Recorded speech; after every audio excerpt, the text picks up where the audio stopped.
Hello students, welcome to English lecture. Today we will discuss a very interesting poem, a very interesting story that is in the form of a poem, The Inchcape Rock. Let us discuss the poem. Now, before we study the poem, we should think about the setting of the Inchcape Rock, means that poem. What is the background of that poem? This poem is set in the part of the Atlantic Ocean that surrounds Scotland. So, the part of Atlantic Ocean and which is near to Scotland, that is the setting, that is the place of this story. It specifically talks about the sandstone reef. Now, what is sandstone reef? That it is a series of rocks in the sea and it is shallow. थोडक्यात उथळ असा एक दगडांचा किंवा ज्याला आपण Roxx म्हणतो तसा हा समूह असतो आणि त्याच्यावरनं आपल्याला भरपूर म्हणजे अंदाज येत नाही की नेमकं आपली ही शिप त्याच्यावर अडकेल का किंवा थडकेल का. The main hazard means difficulty, that the reef presents to shipping is that only a relatively small proportion of it is above water, but a large section of the surrounding area is extremely shallow and dangerous. ह्याचा सर्वात महत्त्वाचा धोका जो आहे त्याचं कारण असं की त्याचा थोडाच पार्ट हा लांबून दिसतो आणि जवळचा जो भाग आहे तो खूप उथळ आहे आणि त्यामुळे तिथे जर एखादी बोट गेली तर ती ह्या दगडाला थडकू शकते आणि बोट फुटू शकते. So that is the main hazard, that is the main problem of this Inchcape rock. So this is the background of the story. Now let us talk about the poet Robert Southey. So his period is 1774 to 1843. He was born in Bristol, England. So he is an English poet. He was the son of a draper. Draper means that is making clothes. Educated at Westminster School and Balliol College, Oxford. He was a poet laureate. ज्याला आपण राजकवी म्हणतो. He was a poet laureate of England from 1813 to 1843. Some of his short poems like The Scholar, The Battle of Blenheim, Bishop Hatto, The Inchcape Rock, these are the famous poems written by Robert Southey and they are very popular with the school children. So this Inchcape Rock is also a very interesting poem and it teaches a moral lesson to the children. So this poem is also popular among the children. About poem. The Inchcape Rock is a ballad. Ballad is a narrative poem which can be in the form of funny or romantic style and it can teach us some lesson or moral. So it is in the form of narration, means it is a story and it has a regular rhyming scheme and there are stanzas of 4 lines that is called quartile. So that is the description of a ballad. Ballad म्हणजे एक वर्णनात्मक कविता असते की ज्याच्यामध्ये एखादी love story किंवा एखादी funny story किंवा एखादी ड्रॅमॅटिक स्टोरी अशी स्टोरी फॉर्ममध्ये हे सांगितलेलं असतं, त्याचं वर्णन केलेलं असतं आणि 4-4 ओळींचे कडवी किंवा ज्याला स्टॅन्झाज म्हणतो हे त्याचं स्वरूप असतं. So that is called ballad. So the Inchcape Rock is a ballad because it is in the form of a story. It is narration. It is the story of the 14th century attempt by the abbot of Aberbrothock to install a warning bell on Inchcape, a notorious sandstone reef about 11 miles off the east coast of Angus, Scotland, near Dundee and Fife, occupied by the Bell Rock lighthouse. मग ही कविता कशाबद्दल आहे? ॲबट of ॲबरब्रोथॉक नावाचा एक परोपकारी संत जो म्हणजे Christian चर्चमध्ये राहणारा आहे, असा हा चांगला माणूस, त्याचा प्रयत्न होता की त्याने एक वॉर्निंग बेल या इंचकेप रॉक जवळ लावली होती की जेणेकरून समुद्राच्या लाटा आल्या या इंचकेप रॉकवर की त्याच्या जोराने ती बेल वाजेल आणि लांबच्या ज्या खलाशांना किंवा जे सेलर्स ज्याला आपण म्हणतो, म्हणजे बोटीचे जे खलाशी आहेत, त्यांना त्याची वॉर्निंग मिळेल आणि त्या इशारा मिळेल आणि त्यामुळे ते आपली बोट या इंचकेप रॉकपासून दूर नेतील, अशासाठी त्यांनी ती बेल तिथे लावली होती. So it was the story happened in 14th century, and it was attempt, means it was the effort taken by the abbot of Aberbrothock to install a warning bell on Inchcape, and this Inchcape rock is a notorious sandstone reef. हा अतिशय कुप्रसिद्ध ज्याला म्हणतो, notorious, not म्हणजे badly famous sandstone reef, about 11 miles, त्याचा परिघ आहे 11 मैल, off the east coast of Angus, स्कॉटलंडच्या जवळ अँगसच्या तिथे, near Dundee and Fife, occupied by the Bell Rock lighthouse. आणि तिथे एक लाईट हाऊस म्हणजे दीपस्तंभ सुद्धा आहे. Southey was inspired by the legendary story of a pirate who removed the bell on the Inchcape rock placed by the abbot of Aberbrothock. पण ॲबट of ॲबरब्रोथॉकचं हे चांगलं कार्य, सत्कार्य एका जो समुद्र चाचेगिरी करणारे जे पायरेट असतात, म्हणजे समुद्रामध्ये लुटारू जे असतात, त्याला पायरेट म्हणतात, तर यांनी याचं हे चांगलं कृत्य त्याला पाहवलं नाही आणि त्यांनी ती रॉक, ते इंचकेप बेल, ती त्यांनी तोडून टाकली आणि त्याला स्वतःलाच एका वाईट प्रसंगाला कसं तोंड द्यावं लागलं याच्या वर्णनाने साऊदे प्रभावित झाला होता. So he was inspired by the legendary story of a pirate who removed the bell on the Inchcape rock placed by the abbot of Aberbrothock. The poem gives us a message that those who do wrong things will meet the due punishment. जे वाईट कृत्य करतात त्यांना शिक्षाही मिळतेच, अशा प्रकारचा एक मॉरल लेसन आपल्याला या कथेतून मिळतो. So let us discuss the stanzas one by one so that you can come to the story. First stanza. No stir in the air, no stir in the sea. No stir in the air, no stir in the sea. The ship was still as she could be. Her sails from heaven received no motion. Her keel was steady in the ocean. So look here. No stir in the air. Stir means here movement, हालचाल. हवेतही कुठली हालचाल नाही, म्हणजे हवा अजिबात फिरत नाही, वारा नाही आहे. No stir in the sea, no movement in the sea, म्हणजे लाटा नाही आहेत समुद्रामध्ये. The ship was still, still means here stand still, उभी राहिली, स्थिर उभी राहिली आहे. ॲज शी कुड बी, जितकं स्थिर राहता येणं शक्य आहे तितकी ती बोट स्थिर राहिलेली आहे. Her sails from heaven received no motion.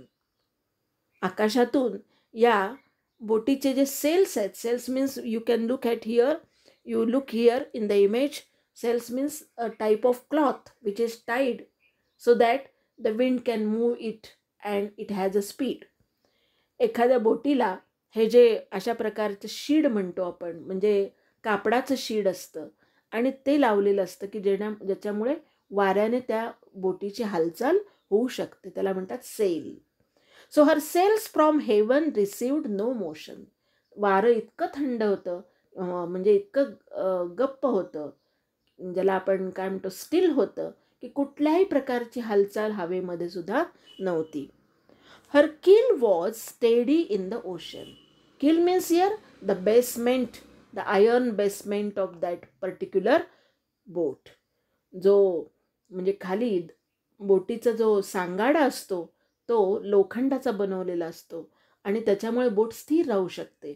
So her keel was steady in the ocean, आणि त्यामुळे ही बोट तिथेच स्थिर उभी राहिलेली आहे. So no stir in the air, no stir in the sea, the ship was still as she could B.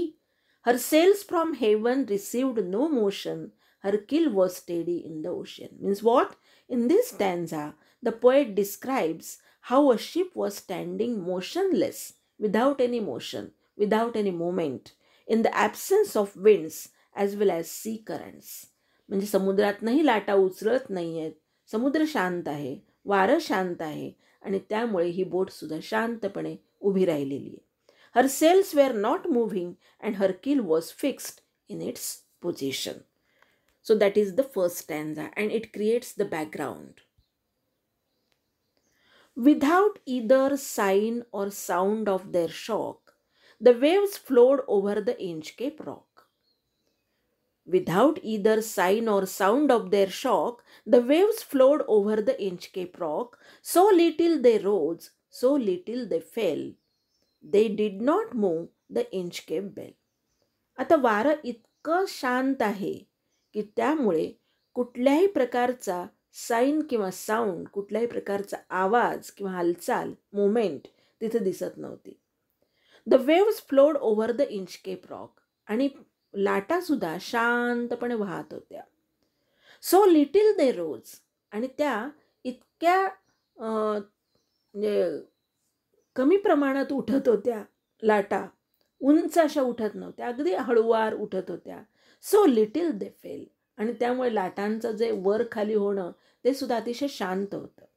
They did not move the Inchcape Bell, आणि त्यामुळे द इंचकेप बेल वाजवू शकत नव्हत्या किंवा ओढू शकत नव्हत्या. In this stanza the poet describes how waves were flowing over Inchcape Rock silently. So the waves, ज्याला लाटा म्हणतो, they were silent. They were moving at such a slow pace, pace means here speed, that they could not even manage to ring the bell that had been installed there to signal the presence of the reef. ती Inchcape bell जी लावलेली होती ती समुद्र खलाशांना, समुद्र बोटी चालवणारे जे खलाशी असतात त्यांच्यासाठी एक वॉर्निंग बेल म्हणून ठेवली होती. पण वारंच इतकं शांत होतं आणि लाटा इतक्या शांत होत्या की ते इंचकेप बेल त्या हलवू शकत नव्हत्या, आणि त्यामुळे कुठल्याही प्रकारचा आवाज तिथे येत नव्हता. अशा प्रकारचं शांत वातावरण, calm and quiet atmosphere that was there. The abbot of Aberbrothock had placed that bell on the Inchcape Rock. मग ही बेल कोणी लावली होती? The abbot of Aberbrothock. Abbot means the head of the abbey. Abbey म्हणजे चर्चमध्ये राहणारे जे लोक आहेत त्यांच्यासाठी एक बिल्डिंग बांधलेली असते, त्यांचा प्रमुख, त्याला म्हणायचं abbot. So the abbot of Aberbrothock had placed that bell on the Inchcape Rock. हा एक परोपकारी माणूस होता. You can see the image here. And he placed that bell on the Inchcape Rock. On a buoy in the storm it floated and swung, and over the waves its warning rung. Buoy means an object that floats on water in a lake or buoy, river, a bay or river, etc. to show areas that are safe or dangerous for boats. Buoy म्हणजे एक प्रकारचा तरंगणारी वस्तू आहे की जिथे बेलला लावलेली आहे, ज्याच्यामुळे लोकांना तो तिथे बेल आहे, तिथं तो रॉक आहे आणि आपण तिकडे जाऊ नये अशा प्रकारची वॉर्निंग मिळत असे. So on a buoy in the storm it floated and swung, and over the waves it warning rung. आणि जेव्हा जेव्हा त्याच्यावर लाटा येतील, जेव्हा जेव्हा वारं वाहील, तेव्हा तेव्हा ही इंचकेप बेल या तरंगणाऱ्या ऑब्जेक्टमुळे ओढली जायची आणि त्यामुळे तिचा आवाज होत असे आणि लोकांना त्याची वॉर्निंग मिळत असे. So this is a very good deed done by this abbot of Aberbrothock. Good work, noble work, ज्याला आपण अतिशय परोपकार असं कृत्य, परोपकारी कृत्य म्हणतो, तसं हे कृत्य ह्या ॲबट ऑफ ॲबरब्रोथॉकनी केलं होतं की ज्यामुळे अनेक खलाशांचे प्राण वाचले.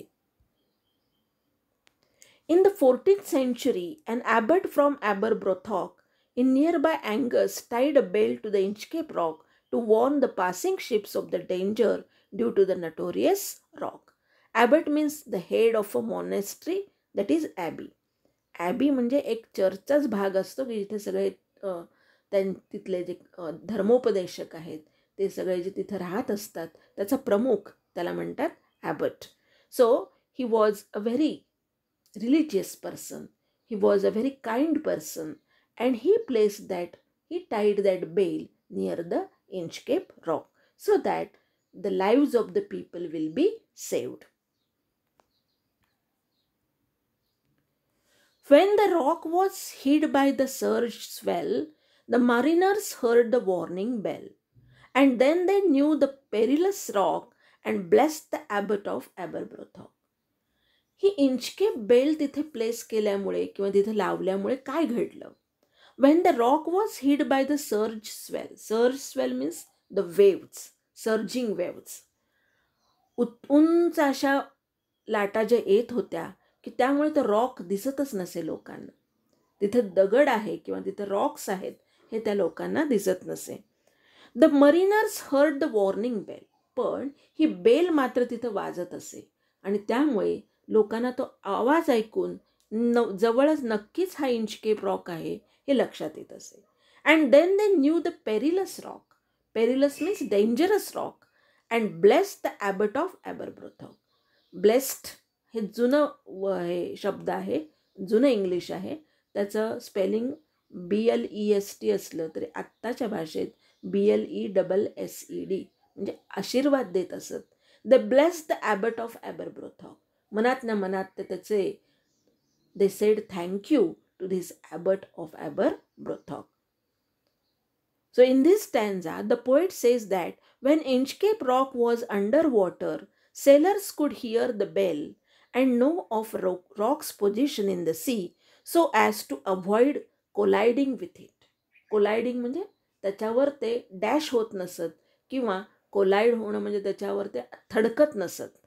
And for this they hoped that God would reward the abbot. आणि ते त्याला दुवा देत असत, ते त्याला आशीर्वाद देत असत की त्यांनी खूप चांगलं काम केलं आहे, आमचा जीव तो वाचवतो आहे. So in this way we can see here that the blessings they gave they because of thankfulness. त्यांच्या मनात कृतज्ञता होती की आमचा जीव वाचतो या बेलमुळे, त्या आवाजामुळे, आणि म्हणून ते त्याला दुवा देत असत. The sun in heaven was shining on that particular day. आता एका दिवसाचं वर्णन आहे, पर्टिक्युलर डेचं वर्णन आहे. The sun in heaven was shining gay means happy. आकाशात सूर्यसुद्धा अतिशय आनंदात होता. All things were joyful on that day. On that particular day everything was happy. The sea birds screamed as they wheeled round. इथं sea birds, समुद्रात जे आढळणारे पक्षी आहेत ते they screamed, they were chirping very loudly. मोठमोठ्याने ते आवाज करत होते. As they wheeled around. जसं गोलाकार, चक्राकार, व्हील म्हणजे काय, in circular motion they were moving. And there was joyance. Joyance हा पुन्हा एक जुना शब्द आहे, जुन्या इंग्लिशमधला शब्द आहे. That is joy. And there was joyance in their sound.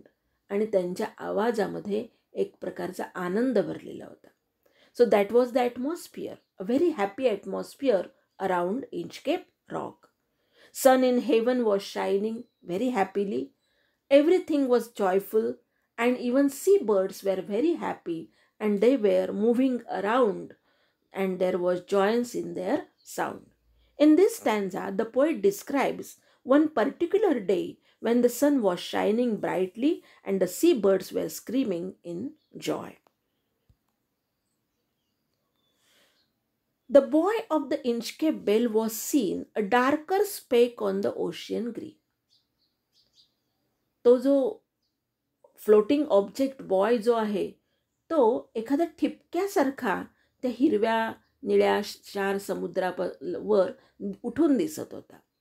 So the boy of the Inchcape Bale was seen, a darker speck means darker spot on the ocean green.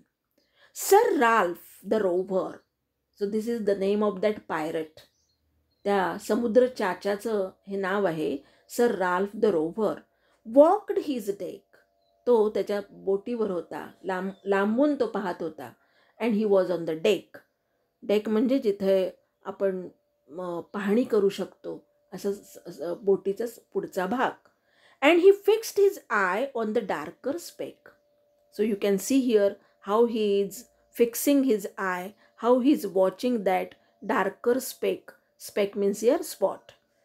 तुम्ही इथे पाहू शकता की हा जो समुद्र चाचा आहे तो लांबून दिसणारा तो बॉय म्हणजे तो फ्लोटिंग ऑब्जेक्ट तो लांबून पाहतोय.